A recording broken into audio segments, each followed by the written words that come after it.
მოგესალმებით, თქვენ უყურებთ გამოშვებას Talk News. Სოლიდარობა მზია ამაღლობელს და ყველას ინდისის პატიმარს.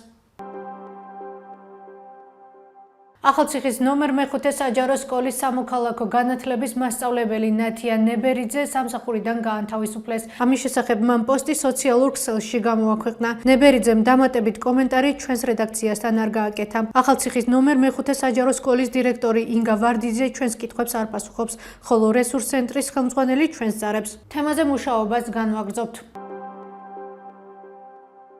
ვისევალება დაზიანებული საკანალიზაციო მილის გაკეთება, რომელიც მდებარეობს დასახლებული პუნქტის მიმდებარე ტერიტორიაზე. გთავაზობთ სიუჟეტს. ამ სურათს დაინახავთ თუ ახალციხის ერთ-ერთი მთავარი ტურისტული კომპლექსიდან, ახალციხის რაბათის ციხიდან გადმოიხედავთ. ტერიტორია დაჭაობებულია, დაბინძურებული წყალი ხევში ჩაედინება, ხოლო საკანალიზაციო ნარჩენების საბოლოო დანიშნულება მდინარე ფოცხოვია. ღია საკანალიზაციო არხის მიმდებარე დაახლოებით 10 ოჯახი ცხოვრობს. მათგან საკანალიზაციო მილთან ყველაზე ახლოს მცხოვრები დაახლოებით 15-20 მეტრშია.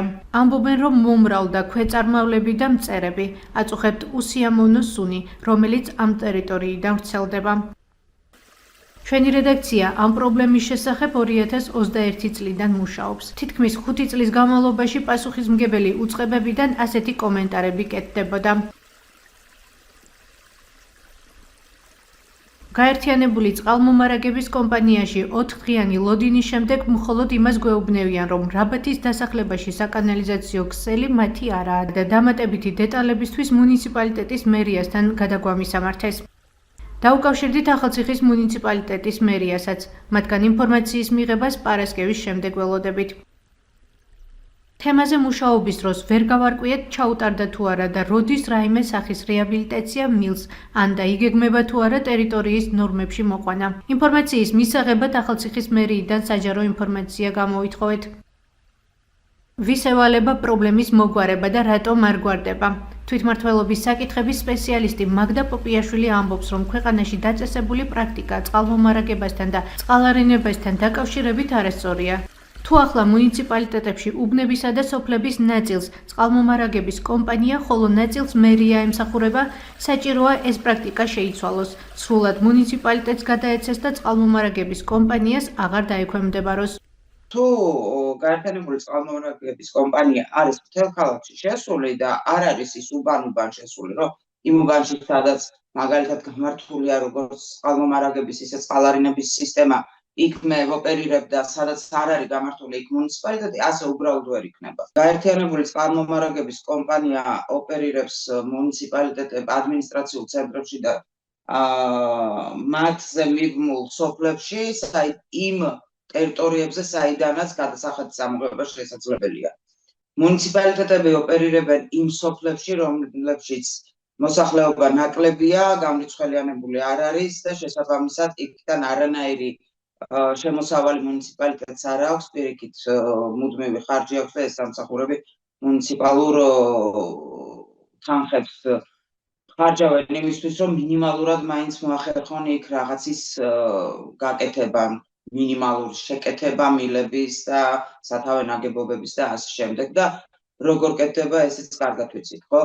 ამიტომ თუ ჩვენ ვამბობთ, რომ ეს არის თვითმმართველობის უფლებამოსილება, მაშინ მთლიანად უნდა გადაეცეს მუნიციპალიტეტს თავისი ადმინისტრაციული ცენტრი ან დიდ სოფლებიანად იმისთვის, რომ მან მართლაც მოახერხოს ოპერირება და ეს არ იყოს დოტაციური მომსახურება, იმიტომ რომ ყველა სერვისი არის ფასიანი.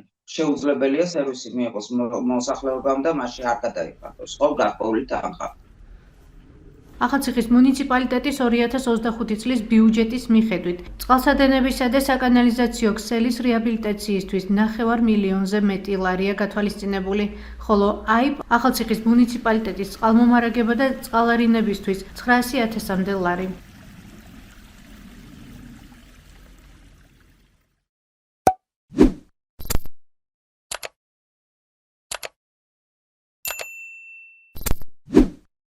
მეგობარი აქტი უკვე ამერიკის სენატში დარეგისტრირდა, რას ამბობენ ამერიკის კონგრესმენები საქართველოში მიმდინარე მოვლენების შესახებ. გთავაზობთ სტუდია ვაშინგტონს.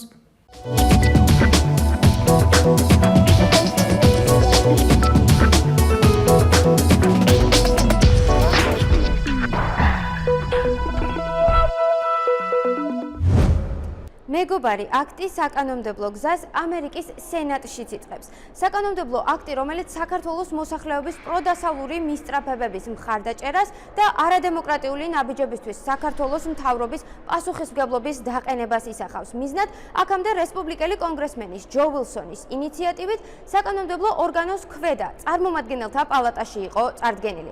ახლა კი ის ასევე ორპარტიული მხარდაჭერით კონგრესის ზედა პალატაში, სენატშიცაა ინიცირებული.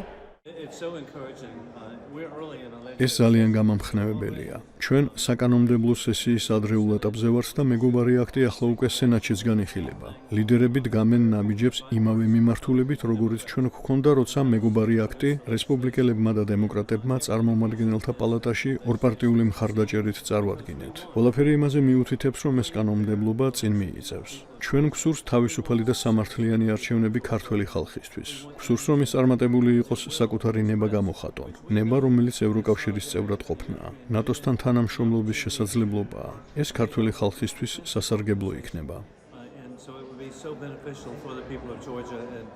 რესპუბლიკელი და დემოკრატი სენატორების განცხადებით მაშინ, როდესაც საქართველოს ხელისუფლება აგრძელებს ძალადობრივ თავდასხმებს მშვიდობიან დემონსტრანტებზე, ამერიკელი კანონმდებლები კიდევ ერთხელ უცხადებენ მხარდაჭერასა და თანადგომას საქართველოს მოსახლეობას. საქართველოს მეგობრები მთელი მსოფლიოდან შოკირებულნი და შეზრწუნებულნი არიან ხელისუფლების ავტორიტარიზმისკენ სვლით და დემოკრატიის მომხრე მომიტინგეების ძალადობრივი დარბევით. ეს კანონპროექტი გააგზავნის ძლიერ გზავნილს, რომ ამერიკა მხარს უჭერს ქართულ ხალხს მაშინ, როდესაც ისინი თვითგამორკვევის უფლებისთვის იბრძვიან და ამერიკას მისცემს ინსტრუმენტებს, რათა დაეხმაროს ქართველებს, აღადგინონ სამართლიანობა თავის პოლიტიკურ სისტემაში.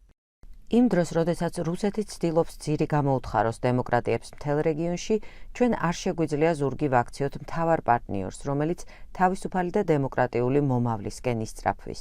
მოუთმელად ველი თავმჯდომარე რიშთან ერთად მუშაობას, რათა ეს კანონპროექტი სწრაფად გაიტანოს სენატის საგარეო ურთიერთობათა კომიტეტში. რესპუბლიკელი კონგრესმენი და ჰელსინკის კომისიის ყოფილი თავმჯდომარე ჯო ვილსონი ხსნის, რომ მეგობარი აქტი ჯერ მართალია საწყის ეტაპზეა, მაგრამ უმნიშვნელოვანესია, რომ მას ახლა სენატიც განიხილავს, თანაც ორივე პარტიის წამყვანი კანონმდებლების ინიცირებით და მხარდაჭერით.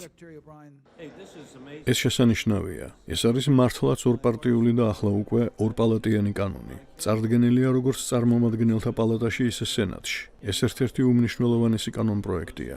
ეს საკანონმდებლო პროცესში მართლაც სწრაფი განვითარებაა. ეს კი იმიტომ ხდება, რომ ჩვენ ქართველი ხალხის მიმართ ღრმა გრძნობები გვაქვს. გასულ დღეებში საქართველოს შესახებ ისაუბრეს ამერიკის კონგრესის წარმომადგენელთა პალატაშიც. ევროპისადმი ამერიკის დახმარების მნიშვნელობის განხილვისას დემოკრატმა კონგრესმენებმა თქვეს, რომ აუცილებელია იმ ქვეყნებისა და ხალხის მხარდაჭერა, ვისაც ამერიკასთან თანამშრომლობის გაღრმავება და რუსეთისა თუ ჩინეთის გავლენისგან დაცვა სურს და სჭირდება.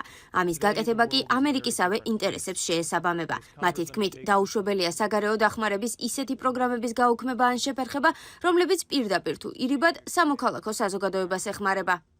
დღეს აქ ისტორიის განსახილველად არ ვართ. ჩვენ მომავალზე უნდა ვისაუბროთ იარაღის კონტროლის, საერთაშორისო უსაფრთხოების, ევროპისადმი საგარეო დახმარების შესახებ. ტრამპის ადმინისტრაცია ამბობს, რომ მისი საგარეო დახმარების მიზანია, რომ ამ დახმარებამ ამერიკა უფრო ძლიერი და უსაფრთხო გახადოს. მას მეტი კეთილდღეობა მოუტანოს. უფრო ფართოდ ეს მოიცავს რუსეთისა და ჩინეთის მავნე გავლენასთან დაპირისპირებას. ევროპისადმი ჩვენი საგარეო დახმარება სწორედ ამას აკეთებს. მოლდოვის, საქართველოს, კოსოვოსა და სომხეთის მსგავს ქვეყნებს სურთ უფრო მეტი ეკონომიკური თანამშრომლობა ამერიკასთან და დემოკრატიის გაძლიერების ძალისხმევაში მხარდაჭერა. არის სია დემოკრატიის მხარდამჭერი იმ პროექტებისა, რომლებიც ან გაუქმდა, ან გაიყინა.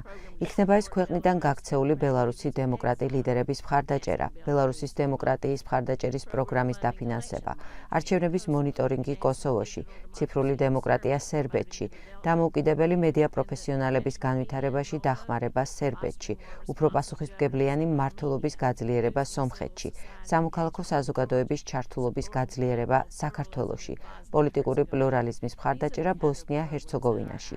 ასეთი პროგრამები არა მხოლოდ მეტად აწინაურებს ჩვენს ღირებულებებს, არამედ ეხმარება ჩვენს ეროვნულ უსაფრთხოებასაც.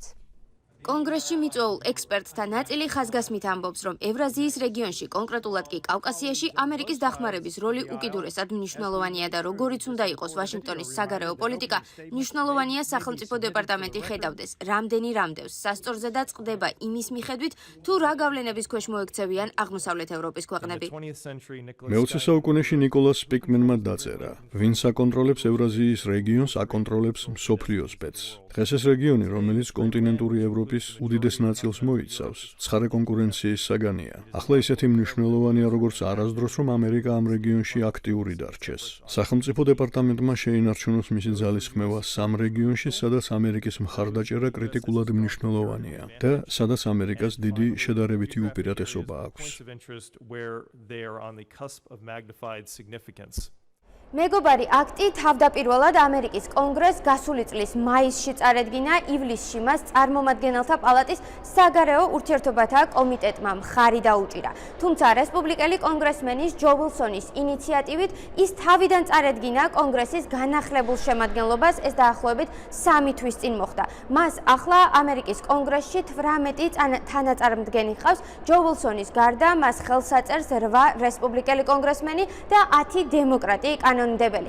საქართველოსთან დაკავშირებით ამერიკის წარმომადგენელთა პალატაში კიდევ ერთი საკანონმდებლო აქტია წარდგენილი, ეს არის ქართული კოშმარის არაღიარების აქტი, რომელსაც 10-მდე თანაწარმდგენი ჰყავს. რაც შეეხება უშუალოდ მეგობარ აქტს, მას უახლოეს პერიოდში ამერიკის სენატის საგარეო საქმეთა კომიტეტის წევრები განიხილავენ, საბოლოო რედაქციაზე შეთანხმდებიან და მას შემდეგ, რაც ორივე პალატის საგარეო ურთიერთობათა კომიტეტის წევრები მას მხარს დაუჭერენ, დადებითად უყრიან პალატაშიც და სენატშიც მას კენჭს, შემდეგ უკვე პრეზიდენტმა უნდა მოაწეროს საკანონმდებლო აქტს ხელი და მხოლოდ ამის შემდეგ იქცევა კანონად მეგობარი აქტი.